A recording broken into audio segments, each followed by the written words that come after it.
पिछले एक महीने से ताबड़तोड़ रैलियां, धुआंधार प्रचार और वार पलटवार के चुनावी शोर के बाद अब इंतजार है नतीजों का। उन नतीजों का जो तय करेंगे 5 राज्यों के सिंहासन पर कौन विराजमान होगा और सत्ता के सेमीफाइनल में कौन किसको मात देगा। इन 5 राज्यों के चुनाव को 2024 के लोकसभा चुनाव के लिए भी बहुत अहम माना जा रहा है।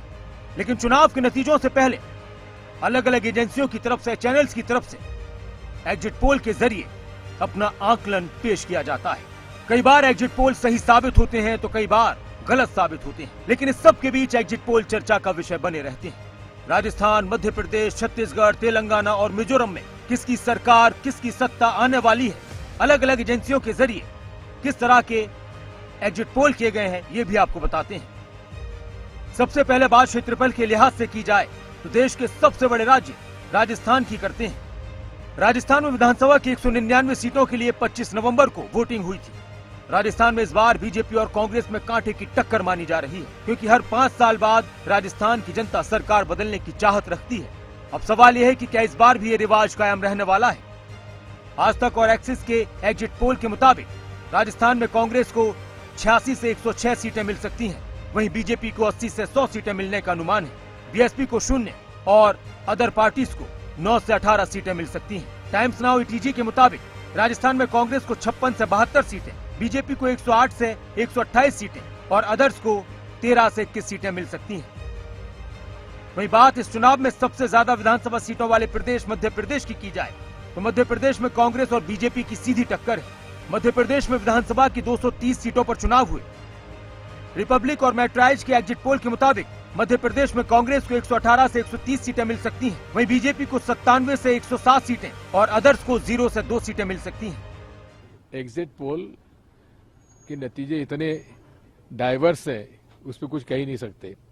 इतना मैं कह सकता हूं कि इस चुनाव में मैं दावे के साथ कह सकता हूं कि मध्य प्रदेश के अंदर 130 सीटों से ज्यादा कांग्रेस पार्टी को सीटें मिलेंगी, स्पष्ट बहुमत मिलेगा। लोगों में एक भावना थी बदलाव की और बदलाव का वोट मिलेगा। जनता चुनाव लड़ी है, कांग्रेस का छोटा कार्यकर्ता चुनाव लड़ा है। लोग बाग ऊब चुके हैं शिवराज सिंह चौहान उनके झूठे वादों से। 4 राज्यों के चुनावी नतीजों की बात करें तो आज इसका फैसला हो रहा है। और चलिए इसी पर ज्यादा बातचीत के लिए हमारे साथ हमारे पॉलिटिकल एडिटर हमारे साथ अनिल मोर जुड़ चुके हैं। अनिल, आज 4 राज्यों के चुनावी नतीजे जो है वो घोषित कर दिए जाएंगे। राजस्थान, मध्य प्रदेश, छत्तीसगढ़, तेलंगाना, आज इन चारों राज्य का फैसला होना है। क्या कुछ कहा जा सकता है, किस तरीके के परिणाम हमें देखने को मिल सकते हैं?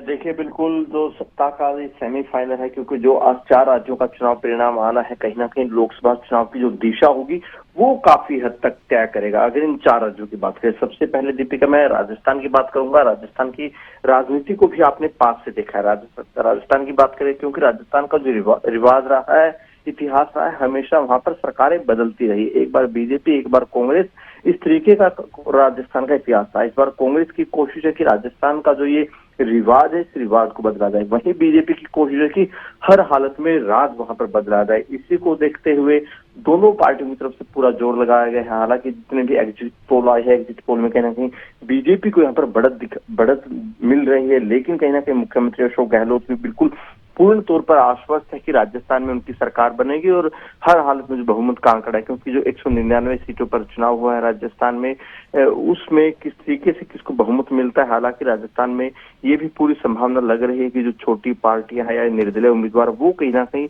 एक बड़ा फैक्टर बन सकते हैं। अब बात कर लेते हैं मध्य प्रदेश की। मध्य प्रदेश में कमल खिलेंगे या कमलनाथ, ये काफी महत्वपूर्ण है, क्योंकि मध्य प्रदेश में भी हमेशा बीजेपी कांग्रेस की टक्कर रही है, लेकिन पिछले कुछ सालों से लगातार बीजेपी वहां पर राज कर रही थी। पिछली बार भले ही कांग्रेस ने सरकार बना ली, लेकिन शिंदिया की वजह से राजस्थान में कांग्रेस की सरकार टूट गई थी। दोबारा फिर वहां पर शिवराज चौहान मुख्यमंत्री बन गए थे। इस बार मध्य प्रदेश में क्या होगा? 230 विधानसभा सीटें हैं। हालांकि जितने भी एग्जिट पोल है, ज्यादातर में बीजेपी को बढ़त मिलती दिख रही है, लेकिन कहीं ना कहीं कांग्रेस भी आश्वस्त है।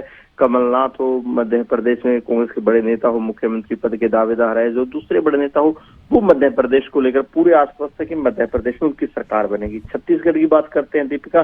छत्तीसगढ़ में भूपेश बघेल जो मुख्यमंत्री है कांग्रेस के, वो पूर्ण तौर पर आश्वस्त है कि कांग्रेस सरकार वहां पर रिपीट होने जा रही है। जितने भी एग्जिट पोल है, जितने भी सर्वे हैं, उन एग्जिट पोल में, सर्वे में कहीं ना कहीं छत्तीसगढ़ में कांग्रेस काफी मजबूत नजर आ रही है। हालांकि बीजेपी का भी दावा कम नहीं है। रमन सिंह जो पूर्व मुख्यमंत्री रह चुके हैं, वो भी लगातार दावा कर रहे हैं कि जो छत्तीसगढ़ है, छत्तीसगढ़ में जो सरकार है कांग्रेस बीजेपी की बनेगी। 90 विधानसभा सीटें छत्तीसगढ़ में। वहीं तेलंगाना में अगर बात करें, तेलंगाना में बीजेपी के पास करने को ज्यादा नहीं है। तेलंगाना में जो सीधी टक्कर है बीआरएस और कांग्रेस के बीच है। बीआरएस और कांग्रेस के बीच इतनी कड़ी टक्कर है, हालांकि जो ज्यादातर एजेंसी हैं, सर्वे हैं, एग्जिट पोल है, वो कांग्रेस को बढ़त वहां पर दिखा रहे हैं। देखना होगा कि जो तेलंगाना में वोटिंग हुई है, जो 119 विधानसभा सीटें हैं, वहां पर जो वोटिंग का जो पैटर्न हुआ, उस आधार पर सरकार बीआरएस की बनती है या कांग्रेस की बनती है। जी चलिए, बहुत बहुत शुक्रिया अनिल आपका तमाम जानकारी को साझा करने के लिए। आज 4 राज्यों के चुनावी नतीजे घोषित किए जाएंगे, जहां कहा जा रहा है कि 24 का ये सेमीफाइनल है। राजस्थान की अगर बात करें तो राजस्थान में राज बदलेगा या रिवाज, इसका भी आज फैसला हो जाएगा। जहां 4 राज्यों में से राजस्थान, मध्य प्रदेश, छत्तीसगढ़ और तेलंगाना 4 राज्य हैं जिनके चुनावी नतीजे आज घोषित किए जाएंगे, जिसमें से 2 राज्यों में कांग्रेस की सरकार है। मध्य प्रदेश की बात करें तो मध्य प्रदेश में बीजेपी की सरकार है और तेलंगाना में बीआरएस की सरकार है। तेलंगाना में बीआरएस और कांग्रेस के बीच में इस बार कड़ी टक्कर देखने को मिल रही है। और मध्य प्रदेश की बात करें, वहां पर बीजेपी को बढ़त मिलती हुई दिखाई दे रही है और राजस्थान में भी बीजेपी को बढ़त मिलती हुई दिखाई दे रही है। लेकिन इसके पार जो राजनीतिक पार्टियों के नेता है वो कह रहे हैं, वो अपनी अपनी जीत का दावा करते हुए नजर आ रही है। सभी बयानबाजी कर रहे हैं, जहां बीजेपी और कांग्रेस के बीच में कड़ी टक्कर इस बार देखने को मिल रही है। एक और बीजेपी कह रही है कि वो इस बार सत्ता में वापसी करेंगे, इस बार सत्ता में आएंगे। तो वहीं कांग्रेस भी लगातार अपनी जीत का दावा करती हुई नजर आ रही है।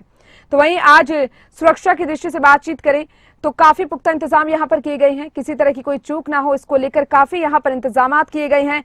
राजस्थान की बात करें, राजस्थान में 200 विधानसभा सीटें हैं, जिसमें से 199 विधानसभा सीटों पर चुनाव हुए और 199 विधानसभा सीटें काफी महत्वपूर्ण मानी जा रही है और 198 सीटों पर कांग्रेस ने अपने उम्मीदवार उतारे हैं। राजस्थान के जागरूक मतदाताओं ने पूरा समर्थन और आशीर्वाद कांग्रेस के कैंडिडेट्स को दिया है, क्योंकि जो कांग्रेस की गुड गवर्नेंस 5 साल में रही, जो योजनाएं रही, जो गारंटी 10 महंगाई राहत कैंप में रही और फिर 7 गारंटी हमने जो आगे दी है, हमारा जन घोषणा पत्र है, 4 लाख युवाओं को सरकारी नौकरियां देने का हमने वादा किया है, किसानों से एमएसपी का वादा हमने किया है, 2000 पेंशन का वादा हमने किया है, कोरोना काल में बेहतर जो मैनेजमेंट हमने किया, लोगों की जानें बचाई, किसी को भूखा नहीं सोने दिया, और जो राइट टू हेल्थ और मिनिमम इनकम गारंटी एक्ट जैसे एक्ट ला करके लोगों को एक सामाजिक सुरक्षा भी दी है और लोगों में एक पूरा विश्वास जगा है कि 5 साल जो कांग्रेस की सरकार ने काम किया है, सबको साथ लेकर के किया है, तो निश्चित रूप से दोबारा यही सरकार बननी चाहिए, क्योंकि 8 से 13 में अच्छी योजनाएं थी, लेकिन ये हमारी पूर्व से परंपरा रही है। बाबूजी थे तब भी, जब हमारे कार्यकर्ता मतगणना स्थल पर पहुंच जाते थे, उनका तिलक लगाकर आरती उतारकर हम उनको रवाना करते थे। आज एक बार फिर उसी परंपरा का निर्वहन हमने किया है। हमारे सभी मतगणना एजेंट जो हमारे बहुत कर्मठ कार्यकर्ता है, वो अब मतगणना स्थल पर पहुंच रहे हैं। तिलक निकालकर आरती उतारकर विजयी भव का आशीर्वाद देकर हम उनको रवाना कर रहे हैं। मध्य प्रदेश में भारतीय जनता पार्टी पूर्ण बहुमत वॉर रूम में आए, वो तो सबसे हमने बातचीत करी है कैंडिडेट से भी। कल मुस्तैदी से वो लोग जाएंगे। कई तो अधिकृत उम्मीदवार खुद जाते हैं काउंटिंग में, कई लोग उनके एजेंट जाते हैं। प्रोसेस सब जगह चलता है, तो हमने सबसे कोऑर्डिनेट किया है, अच्छी बातचीत हुई है, सब में उत्साह है और कॉन्फिडेंस है जीतने का, और हम जीतेंगे। सरकार स्पष्ट बहुमत। तो वो तो प्रक्रिया अब देखिए, हम पंजाब में 17 जीत कर आए थे, हमें शाम को ही बुला लिया था। तो ये तो एक प्रोसेस है कि उसके लिए फिर मीटिंग होगी। 5 हमारे ऑब्जर्वर लग गए हैं, वो सुबह 10 बजे पहुंच जाएंगे, हम जहाँ बैठेंगे सभी। तो उसके बाद उनको बुलाएंगे, मीटिंग होगी, वहाँ प्रस्ताव पास होगा। तो इसका मतलब उनको तो आना ही पड़ेगा जो एमएलए है। तो ये आपकी तो स्टेट भी बहुत दूर दूर से आएंगे, तो शाम को तकरीबन सभी को बुला लेते हैं कि सुबह हम मीटिंग करेंगे, क्योंकि आपको पता है कि हमें तो डर नहीं है, बीजेपी वालों को डर रहता है और वो ड्रामेबाजी भी कर जाते हैं, तो वो ड्रामेबाजी के रोकने के लिए भी इमीडिएटली हमें हर आपको भी पता है, मुझे भी पता है, सारे सर्वे बोल रहे हैं कि राजस्थान में भाजपा की सरकार बन रही है। कौन क्या बोल रहा है वैसे सब कल पता लग जाएगा, लेकिन आज मैंने दिल्ली में भी कहा कि बहुत मजबूत भाजपा की सरकार राजस्थान में बन रही है, कोई किंतु परंतु नहीं है जी।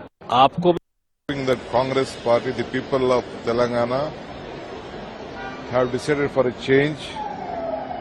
I am in a very positive mood and we will give a government with a good governance. Yes, some of our candidates have informed us that whomever he has spoken, whomever this party people are speaking, they all have spoken to us. They have informed. We have made elaborate arrangements for all our candidates. All our party cadres will be with them. Our leaders will be with them. They are safe. We will see that they are protected. That Congress party, the people of Telangana have decided for a change.